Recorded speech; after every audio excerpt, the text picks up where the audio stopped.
하이델베르그 75문 소개합니다.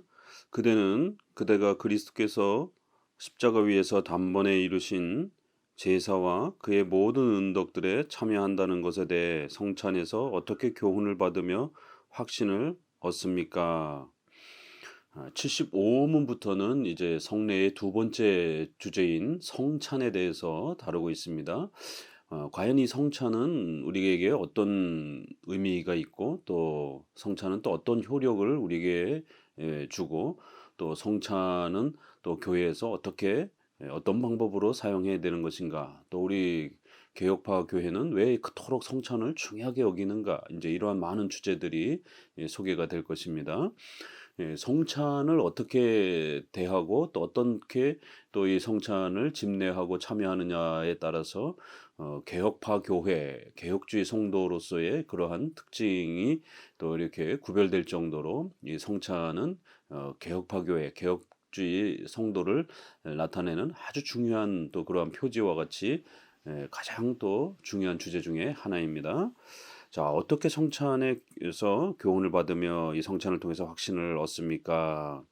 다 그리스도께서는 나와 모든 신자들에게 그를 기억하여 이 떼어진 떡을 먹고 이 잔을 마시라고 명령하시면서 이런 약속들을 덧붙이셨으니 첫째로 주님의 떡이 나를 위해 떼어지며 잔이 내게 전해지는 것을 눈으로 보는 것과 똑같이 분명하게 그리스도의 몸이 나를 위하여 십자가에 위에서 드려지고 찢겨졌으며 그의 피가 나를 위해 흘려졌다는 것이요. 둘째는 주님의 떡과 잔을 그리스도의 살과 피에 분명한 표로서 목사의 손에서 받아 입으로 맛보는 것과 똑같이 확실하게 십자가에 달리신 그의 몸과 거기서 흘리신 피로서 그리스도께서 친히 나의 영혼을 먹이시고 양육하사 영생에 이르게 하신다는 것입니다. 하이델베르그 요리문답은 성찬에 대한 아주 중요한 이런 몇 가지 이제 정의를 시작하면서 두 가지로 먼저 이렇게 시작을 합니다. 바로 성찬이라고 하는 것은 외적인 그러한 보이는 그런 요소, 눈으로 보는 것 같이 이렇게 성찬에서 떡을 우리가 먹고 포도주를 마시는 이런 외적으로 그것이 나에게 전해지는 것처럼 똑같이 분명하게 이런 이제 이 부사가 굉장히 중요합니다.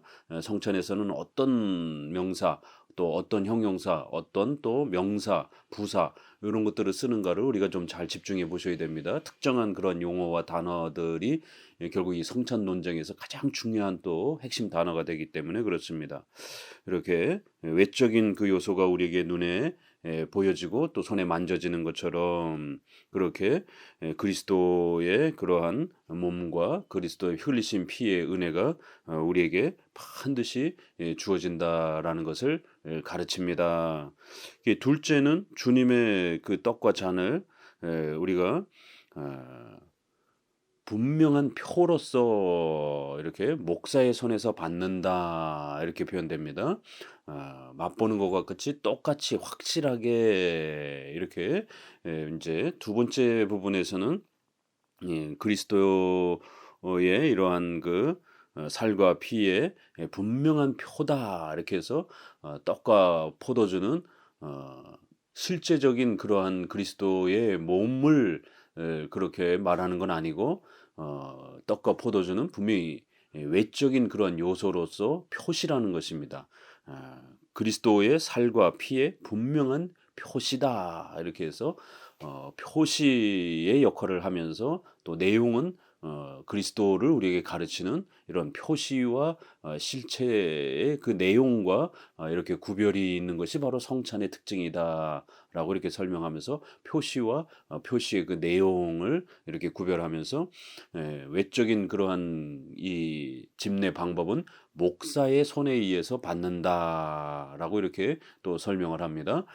성찬은 함부로 개인적으로 이렇게 집행되어서도 안 되고요. 평신도가 또 이렇게 집례해서도 안 되고요. 이것은 예수님께서 교회에 세워주신 소중한 교회적 질서입니다. 그래서 교회의 이러한 말씀과 성례의 권한을 가지고 있는 목사의 손을 통해서 또 그렇게 집례되어진다. 그렇지만 그러한 외적인 떡이라고 하는 표시 또 목사라고 하는 위탁된 권위를 가지고 있는 목사가 이 성찬을 집례하지만 그러나 그 실제적 그 내용에 있어서는 예수 그리스도를 우리가 만나고 또 그리스도의 은혜에 참여하는 이러한 실제 그 표시가 우리에게 주고자 하는 그 내용 바로 그것이 분명히 우리에게 주어진다라는 겁니다. 어, 외적으로 그렇게 떡과 포도주를 맛보는 것 같이 똑같이 확실하게 여기서도 똑같이 확실하게 이러면서 십자가에 달리신 그의 그리스도의 몸과 피 흘리신 피로서 그리스도께서 친히 나의 영혼을 먹이시고 양육하사 영생에 이르게 하신다라는 것입니다. 이렇게 해서 떡과 이러한 포도주가 우리 인간에게 있어서 양식이 되는 것처럼 이렇게 비록 우리가 목사의 손을 통해서 외적인 이러한 표시로 이러한 성찬을 집례하지만 성경적으로 올바르게 이 성찬에 참여하기만 하게 되면 예수 그리스도께서 우리를 구원하시고 또 우리를 계속해서 양육하시며 또 우리에게 계속해서 또 은혜를 베풀어 주시는 이러한 모든 그러한 은혜들을 우리가 성찬을 통해서 끊임없이 계속해서 공급받으면서 성장해가는 그러한 실제적인 효력이 이 성찬에서 주어집니다. 그래서 이렇게 하이델베르그 요리문답은 성찬의 외적인 그러한 표시 또 그 다음에 그걸 집례하는 목사를 중심으로 해서 교회 질서 안에서 반드시 집례되는 공적인 그러한 집례의 성격 그러면서도 또 그 성찬에는 단지 상징적인 그러한 것으로만 행하는 것이 아니라 실제로 그리스도께서 성도들을 만나 주시고 성도들을 보호하시고 성도들을 양육하시고 성장시키시는 이런 놀라운 그리스도의 함께 하시는 그러한 은혜의 효력이 이 성찬에서 발생한다라고 몇 가지 아주 중요한 부분들을 답변을 통해서 이렇게 소개합니다. 자, 먼저 우리가 이제 성찬을 본격적으로 소개하기 전에 이러한 그 성찬의 좀 중요한 그 요소들을 우리가 정확하게 좀 개념을 정립을 하는 게 필요합니다. 성찬의 논쟁과 관련해서 로마 카톨릭, 루터파, 또 그 다음에 쯔빙글리, 또 그 다음에 제세례파, 칼빈파, 개혁파 이렇게 한 5가지 분파가 이제 이 논쟁하는 데 있어서 한 4가지로 이것을 정리해 볼 필요가 있습니다. 첫 번째는 그 성찬의 요소인 떡과 포도주에 대한 논쟁이 있습니다. 이 떡과 포도주가 진짜 실제로 예수님의 살과 피냐 이렇게 살과 피 진짜 피로 변한다 이런 화채설을 주장하는 로마 카톨릭 실제로 변화되는 건 아니지만 그리스도의 인성이 신성에 흡수되어서 여기저기 편재할 수 있는 그런 상태로 빵 속에 또 빵 옆에 존재하기 때문에 실제로 우리가 그리스도를 빵과 동시에 먹을 수 있다 이렇게 떡과 포도주가 그리스도의 실제 이렇게 그리스도의 몸인 것처럼 또 실제로 그리스도의 몸을 동시적으로 먹는 것처럼 이렇게 떡과 포도주의 실제적 요소를 그리스도의 몸인 것처럼 또 그리스도의 몸을 실제로 먹을 수 있는 것처럼 이렇게 지나치게 강조하는 로마 카톨릭과 루터파가 있습니다. 그러나 이 요소와 관련해서 제세례파, 쯔빙글리, 칼빈은 상징적 성격이다. 외적인 그러한 표시요 상징적 표시다라고 주장을 합니다. 첫 번째는 이 떡과 포도주의 이 요소에 대한 해석을 어떻게 하느냐에 대한 논쟁이 있습니다. 두 번째는 이 성찬식에 그러면 과연 정말 그리스도께서 이 성찬식에 함께 하시는가 안 하시는가라는 이제 이러한 내용 효력에 대한 논쟁이 있습니다. 그리스도께서 과연 이 성찬에 함께 해 주시는가 또 성찬에는 아무것도 없는가라고 했을 때에 로마 카톨릭, 루터파 또 그다음에 칼빈을 중심으로 한 개혁파는 이 성찬에 그리스도께서 함께 해 주신다라고 하는 참으로라고 하는 이제 이러한 부사를 써서 성찬에 실제적으로 참으로 그리스도께서 함께 해 주신다를 강조합니다. 그러나 제세례파와 쯔빙글리는 성찬에는 그리스도가 안 계신다. 그냥 상징적인 기념적인 수단일 뿐이다. 이러한 또 서로 논쟁의 차이가 있습니다. 세 번째는 그러면 이제 로마 카톨릭, 루터파, 개혁파 요 세 개의 논쟁이 됩니다. 세 번째, 네 번째는 왜냐하면 분명히 이 성찬에 그리스도께서 함께 하신다라고 했기 때문에 그러면 장소에 대한 그리스도께서 함께 하시는 그 장소에 대한 논쟁이 있습니다. 로마 카톨릭과 루터파는 바로 그 성찬식을 행하는 바로 그 성찬식 장소에 여기에 그리스도가 계시기 때문에 떡과 포도주가 실제로 그리스도이시기 때문에 여기에 그리스도가 계신다. 성찬에 여기에 계신다 이렇게 말을 합니다. 그러나 칼빈은 떡과 포도주가 그리스도라고 이렇게 변하거나 그 속에 계시는 것처럼 이렇게 말하지 않기 때문에 예, 우리가 성령의 도우심으로 믿음으로 참여하게 되면 그리스도의 인성에 계신 하나님 우편에 계신 저곳으로 승천해 가신 바로 그곳에서 우리가 그리스도를 만나게 된다. 이렇게 해서 로마 카톨릭과 루터파는 여기서 성찬 여기서 만난다라고 말하지만 우리 개혁파는 저기서 그리스도의 인성이 계신 저기서 만난다라고 말합니다. 왜냐하면 인성은 여기저기 이렇게 편재할 수 있는 것이 아니기 때문에 인성은 공간의 제약을 받는 거예요. 승천하신 이후에 하나님 보좌 우편에 계신다라고 하는 저 멀리 우주 저편 어딘가에 가 계신다라고 말합니다. 그래서 인성은 여기저기 막 지구에 떠돌아다닐 수 있는 게 아니에요. 그래서 여기서 그리스도를 만난다 이렇게 하면 안 되고 저기서 그리스도를 만난다 이렇게 말하는 겁니다. 장소에 대한 논쟁이 있습니다. 네 번째는 그러면 어떻게 여기서 만난다라고 하는 로마 카톨릭과 루터파는 이 떡과 포도주가 어떻게 예수님의 살과 피로 바뀌느냐에 대한 이제 해결을 해야 되는 것이고 우리 개혁파는 아니 저 멀리 계신 그리스도의 인성과 우리가 어떻게 만나느냐라고 이제 이렇게 했을 때에 그 만나는 방법에 대한 논쟁이 있습니다. 네 번째는 그래서 로마 카톨릭과 루터파는 여기서 만나니까 물질적, 육체적으로 이 떡과 포도주를 실제로 예수님의 살처럼 먹는 물질적 먹음, 육체적 먹음이라고 해석을 하는 겁니다. 그러나 우리 개혁파는 저기서 만나는 것이기 때문에 반드시 우리의 믿음으로 이 성찬에 참여하는 것입니다. 방법이 성령의 역사하심으로 우리 성도들의 믿음으로 참여하는 거. 이걸 영적으로 만난다 이렇게 말하는 겁니다. 물질적으로 떡을 그리스도의 몸을 진짜로 먹는 게 아니라 그것은 상징적 요소이고 그런 수단을 바르게 사용하게 되면 성령의 도우심과 우리 성도들의 믿음을 하나님께서 사용하셔서 우리의 그러한 영혼이 믿음으로 그렇게 그리스도의 인성을 만나는 놀라운 영적인 만남이 이루어진다라는 거예요. 그래서 영적으로 참여한다. 로마 카톨릭은 물질적으로 육체적으로 참여한다 이렇게 말하고 우리는 영적으로 참여한다. 영적으로 참여한다는 것은 물질적 육체적이 아니라 그 반대인 영적으로라는 표현이고 그것은 성령의 도우심과 성도들의 믿음을 사용해서 하나님께서 이 성찬에서 그리스도의 인성과 만나는 역사가 일어난다. 이 신성은 온 우주에 편재해 있기 때문에 항상 우리와 함께 계시는 겁니다. 여기 성찬에서의 논쟁은 그리스도의 인성과 어떻게 만나는가. 그 성찬에서 그리스도께서 그 인성이 어떻게 계시는가에 대한 논쟁인 것입니다.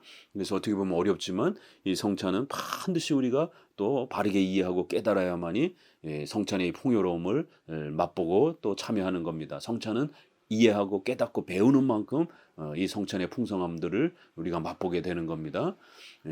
교회의 표지, 3대 표지는 앞서 성례론에서 말씀드린 것처럼 말씀, 성례, 권징 이렇게 성례가 교회의 표지가 들어가 있습니다. 또 은혜 수단, 말씀, 성례, 기도 그래서 성례가 은혜의 수단으로 또 이렇게 들어가 있습니다. 이처럼 성례에 있어서 성찬은 아주 중요한 우리 개혁파 교회 성도들에게 있어서는 우리 경건의 이러한 또 성장을 위해서 또 교회가 건강하게 자라가기 위해서 반드시 필요하고 또 유지되어야 되는 그러한 은혜의 수단임을 기억하셔야 됩니다. 이제 우르시누스는 설명을 보면은요, 성찬이란 무엇인가 이렇게 해서 이걸 주의 성찬 이렇게 부르기도 한다라는 거예요.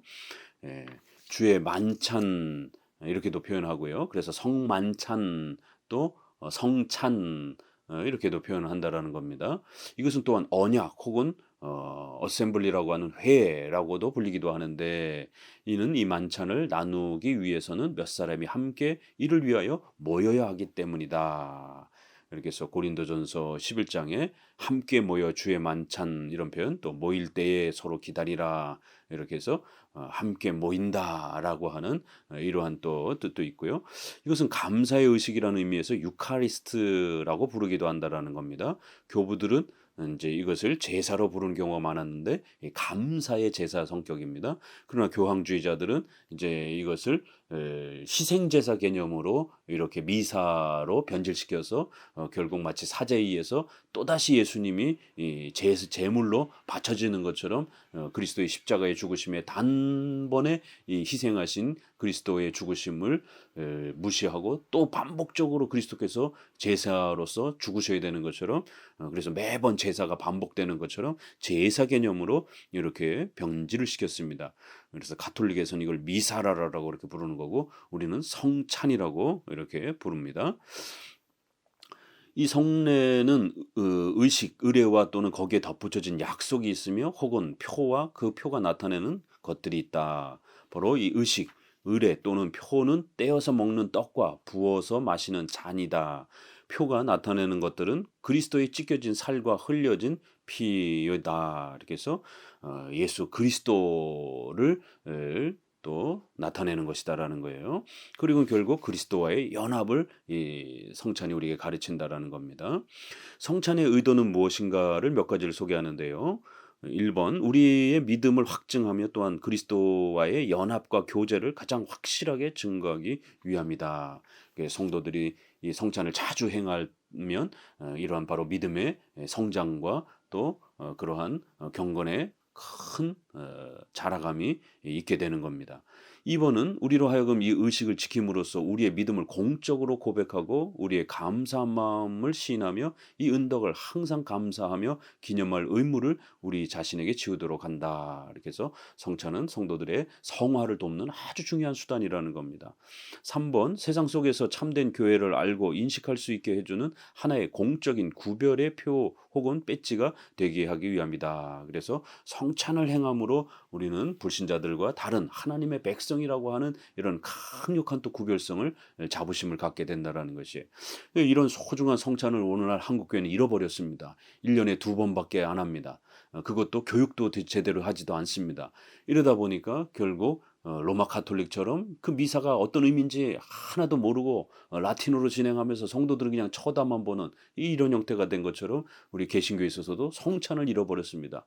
그러다 보니까 성찬이 주는 이러한 성화의 성장의 효력을 잃어버린 겁니다. 그래서 교회는 다니는데 성도들이 신앙이 자라가지 않는 이런 이유가 이런 일들이 발생이 되는 것입니다. 그것은 바로 기도회를 적게 해서가 아니라 성찬을 적게 해서 그런 일이 벌어지는 것입니다. 4번 사랑의 띠가 되어 거기에 정당하게 참여하는 모든 사람들이 그리스도께서 머리이신 그 한 몸의 지체들이 되었음을 선포하도록 하기 위함이다. 성도들을 하나로 묶어준다라는 거예요. 5번 공적으로 함께 모이는 하나님의 백성들이 지극히 긴밀한 교제 속에서 하나로 연합되게 하기 위함이다. 이게 4, 5번 비슷하죠. 그래서 각양각색의 다양한 사람들을 하나로 묶어줄 수 있는 아주 강력한 연합의 끈이라는 것입니다. 오늘날 성찬을 제대로 행하지 않기 때문에 교회가 사분오열되어 있는 겁니다. 이 수많은 사람들을 어떻게 하나로 묶을 수 있겠습니까? 무슨 세상의 돈이나 정치나 이런 걸로 묶을 수 있겠습니까? 교회는 그런 곳이 아닙니다. 바로 이 성찬을 행해야만이 성도들이 하나로 묶여진다라는 것입니다. 3번 사망 성찬은 세례와 어떻게 다르냐 이렇게 해서 외형적 예식이 다르다. 이렇게 하나는 물로 행하는 거고 하나는 떡과 포도주로 행하죠. 2번 예식들이 나타낸 의미가 다르다. 세례는 죄 씻음, 중생, 이신칭의 이런 걸 가르치는 것이고요. 성찬은 성화, 성도들이 더욱 성장해가는 영적인 그러한 성장을 의미하는 겁니다. 3번 그 고유한 의도가 다르다. 이렇게 해서 세례는 하나님과 신자들 사이의 언약의 표고 세례받았다는 것은 구원받은 것에 대한 표시이고 성찬은 그 동일한 언약의 보존의 표다. 그래서 성도들을 양육하고 보존해 가시는 그런 또 표시 역할을 한다라는 거예요. 4번 그 시행의 방식이 다르다. 대상이 또 다르다라는 겁니다. 세례는 어른과 아이들 모두에게 해당이 됩니다. 그래서 유아 세례까지 행합니다. 그러나 성찬은 유아에겐 주진 않습니다. 장성하여 이제 입교의 나이가 되어서 만 한 14세, 15세 되어서 자기 근신을 할 수 있고 자기를 돌아보고 이렇게 또 교회에 헌신할 수 있는 그러한 책임을 짊어질 수 있는 경건의 의무를 짊어질 수 있는 그러한 대상이 되었을 때 주는 것입니다. 그래서 이렇게 대상과 방식이 다르다라는 것. 5번 그 시행의 순서가 다릅니다. 세례가 반드시 앞서야 되는 겁니다. 그 다음에 성찬은 세례 받은 자들에게만 허락이 되는 겁니다. 6번 주의 죽으심을 기념하는 일은 자주 있는 것이 합당하므로 주의 성찬은 자주 시행한다. 이건 성화와 관련된 목적이기 때문에 자주 시행하는 것이고요. 세례는 일생에 단 한 번만 우리 신앙 고백을 외적으로 확인하는 거기 때문에 단 한 번만 행하는 것입니다. 76문 십자가에 달린 그리스도의 몸을 먹고 거기서 흘린 그의 피를 마신다는 것은 무슨 뜻입니까? 이 성찬에서 아주 제일 중요한 그 질문입니다. 그리스도의 살과 피를 먹는다. 이러면 이제 이것이 성찬 논쟁에서 앞서서 본 것처럼 왜 이런 논쟁들이 벌어지냐면 실제로 그리스도의 살과 피를 진짜로 먹는 것처럼 이렇게 오해를 하는 성경 그 곡해들이 일어났기 때문에 이 질문을 던지는 겁니다. 분명히 성경에서 예수님이 내 살을 먹고 내 피를 마셔라 이렇게 명령하고 계시는데 그럼 이게 우리가 진짜 예수님의 살을 뜯어먹는 식인종 개념처럼 이렇게 명령하신 건가 아니면 다른 의미가 있는 것이냐 라고 했을 때 로마 가톨릭과 루터파는 실제로 뜯어먹는 것처럼 이렇게 해석했기 때문에 이러한 화채설이나 공제설이 굉장히 비성경적이고 위험한 것입니다. 그리스도의 살과 피를 먹는다는 것은 실제로 그리스도의 살을 뜯어먹는 이런 개념이 아니다라는 것이. 그럼 어떤 의미인가? 답. 그것은 믿는 마음으로 믿음을 강조합니다. 그리스도의 모든 고난과 죽으심을 받아들여서 죄사함과 영생을 얻는 것이요. 더 나아가 그리스도 안에 거하시고 또한 우리 안에 거하시는 성령으로 말미암아 성령의 도우심으로 참여하는 거라는 겁니다. 그의 거룩한 몸과 더욱더 연합됨으로써 그리스도와 하나 되어지는 그리스도와 더 깊은 교제를 나누는 것이다라는 거예요. 세 번째는 그래서 비록 그리스도께서는 하늘에 계시고 우리는 땅에 있을지라도 우리가 그의 살 중에 살이요 그의 뼈 중에 뼈가 되어 마치 한 몸의 지체들이 한 영혼으로 말미암아 사는 것처럼 한 성령으로 말미암아 살고 다스림을 받는다는 뜻입니다.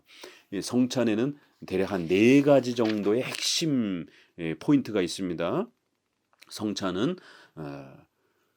그리스도의 살과 피를 먹는다라고 하는 것은 실제로 살을 뜯어먹는다는 개념이 아니라 그리스도를 믿음으로 만난다라는 것이다라는 뜻입니다.